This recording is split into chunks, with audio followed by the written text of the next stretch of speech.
मातोश्री वाराणसी आई बुरुडे घराण्यामध्ये जन्माला आली ना. बापूजी बुरुडे आईच्या वडिलांचे नाव बापूजी बुरुडे. आणि पहा विठोबा ठोबरीकरच्या घरी सोन म्हणून आली दादा. आई वाराणसीची साखर बाबा जोगदेवीला मिळाली नसती तर कदाचित बाबा जोगदेवीने हा भगवंत प्राप्त करू शकले नसते. कारण आईच्या बाबाच्या भावानी बाबाला परमेश्वर साध्य करण्याकरिता नकार दिला दादा. हो ना. चारही भावांना नकार दिला. बाबाने चारही भावासमोर आपला त्या गृहस्थाने सांगल्याप्रमाणे आपल्या चारही भावाला सांगितलं, पण चारही भावाने नकार दिला. कदाचित त्यांच्या पत्न्यांनी सुद्धा नकार दिला असेल दादा. हो ना. कारण मार्ग असा होता, साधला तर बरा नाही तर मेला. मेल्याशिवाय राहणार नाही, आंध्रा भोसना लग्न काहीतरी झाल्याशिवाय राहणार नाही. हो ना. म्हणजे परपंचाचा सत्यानाश झाल्याशिवाय राहणार. बाबाच्या भावाने जेव्हा नकार दिला तेव्हा बाबांनी मातोश्री वाराणसी आईला विचारलं का हो? नाही ना दादा. बाबांनी आपल्या भावाला सांगितलं म्हणे, उद्या तुम्ही मला म्हटलं असतं म्हणे की पहा मला सांगितलं नाही. हो ना. पण काही हरकत नाही म्हणे, तुम्ही जर करायला तयार नसाल तर मी या परमेश्वराची प्राप्ती केल्याशिवाय राहणार. पण एकाही शब्दाने दादा वाराणसी आईनं बाबाला नकार दिला नाही. हो ना. बाबाने भावाला सांगितलं की मला जर काही बरं झालं तर माझ्या पत्नीचा आणि माझ्या मुलाचा तुम्ही सांभाळ करजा. आणि भावाने त्या परमेश्वर प्राप्तीला सुरुवात केली दादा. पहा म्हणून त्या आई वाराणसी महान झाली म्हणून काय म्हणणं आहे?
साली 26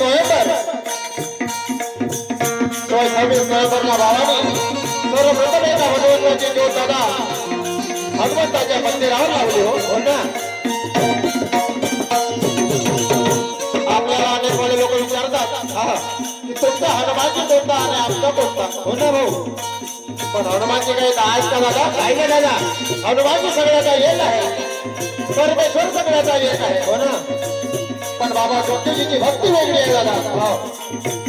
निष्काम सेवा या जगाच्या पाठीवर कोणी करू शकला नाही ना. म्हणून ही सेवा लोकांना टिकून आहे म्हणून काय म्हणणं आहे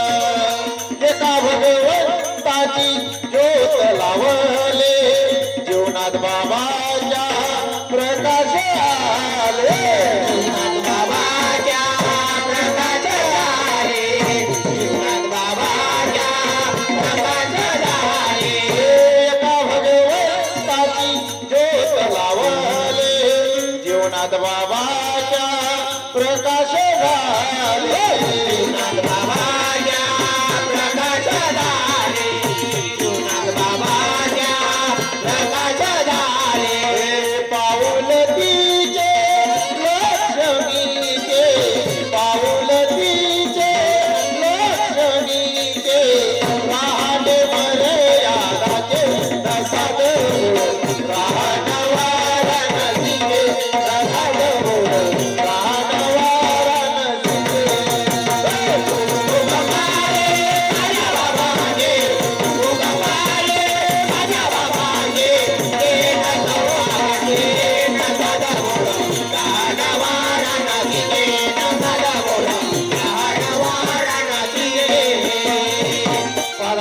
आईनं आपले जीवन अर्पण केले हो कशासाठी केले सेवकांसाठी तर तुम्हा आम्हा सेवकासाठी आईला जेव्हा माहित झालं की बाबाचं आयुष्य खतम झाले हो ना बाबा रडू लागले हो आईला जेव्हा लक्षात आलं दादा आई जेव्हा अमेरिकेमध्ये दवाखान्यामध्ये गेली हो ना तेव्हा बाबाची परिस्थिती पाहून आईच्या डोळ्याला अश्रू आले हो आले ना आणि आईने आपल्या मनामध्ये त्या परमेश्वराला विनंती केली ना की परमेश्वरा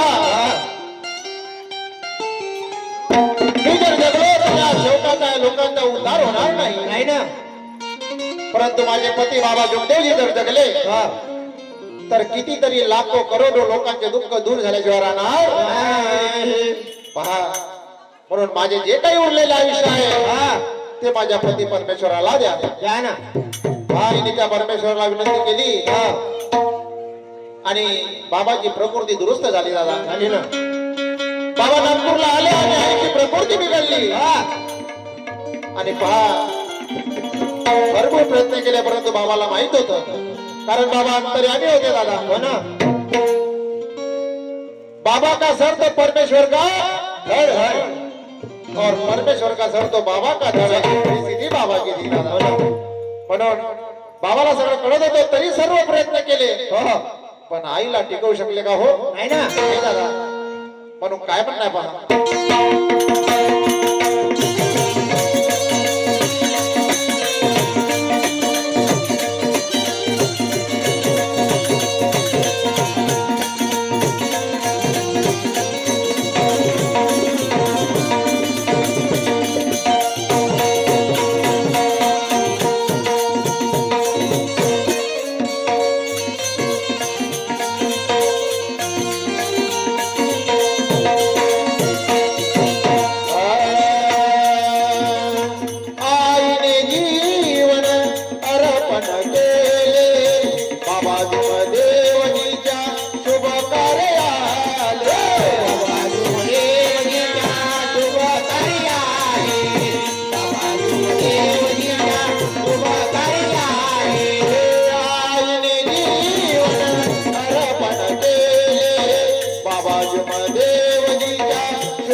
बाबा जुगदेवजींनी 6 वर्षाची विधी केली म्हणतात, पण बाबा 3 वर्ष दादा अज्ञातवासामध्ये राहिले. आपण पाहिलं नाही, मी पाहिलं नाही, पण आपल्या पुस्तक आहे दादा मानव परिचय, त्या पुस्तकामध्ये लिहिलं आहे 3 वर्ष बाबा अज्ञातवासामध्ये राहिले. आणि 3 वर्षानंतर पहा बाबाच्या भावांनी त्या परमेश्वराला विनंती केली की आमच्या भावाला सुद्धा परपंच आहे बाबा. हो ना, आमच्या भावाला सरपंच आहे. पत्नी आणि मुलगा आहे, त्यांच्या प्रपंचासाठी तुम्ही त्यांना आमच्या सारखं बनवा. हो, तेव्हा पहा बाबाच्या मुखामधून शब्द निघाले की 5 दिवस हवन कार्य करा, 3 महिने कार्य करा. बाबाच्या भावाने 3 महिने कार्य केले हो. आणि हवन केलं आणि हवन संपता बरोबर बाबा अज्ञातवासामधून बाहेर आले आणि आपल्यासारखे बनले दादा पहा. आणि तेव्हापासून बाबांनी आपला परपंच साधला आणि परपंच साधून परमात्मा केला. दुःख हटवण्यासाठी गावोगावी बाबा जमेल त्या साधनाने गेले. जे काही भेटो ते सायकल भेटो, बस भेटो, बंडी खासर काही भेटो किंवा पायदळ, पण बाबांनी 1 रुपया सुद्धा घेतला नाही, सेवकाकडून घेतला नाही. स्वखर्चाने बाबांनी सर्व काही केलं. काय म्हणणं आहे?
श्रीकृष्ण भाऊ, श्रीकृष्णाजी देशमुख, श्रीकृष्ण भाऊ त्या परमेश्वरला दोन्ही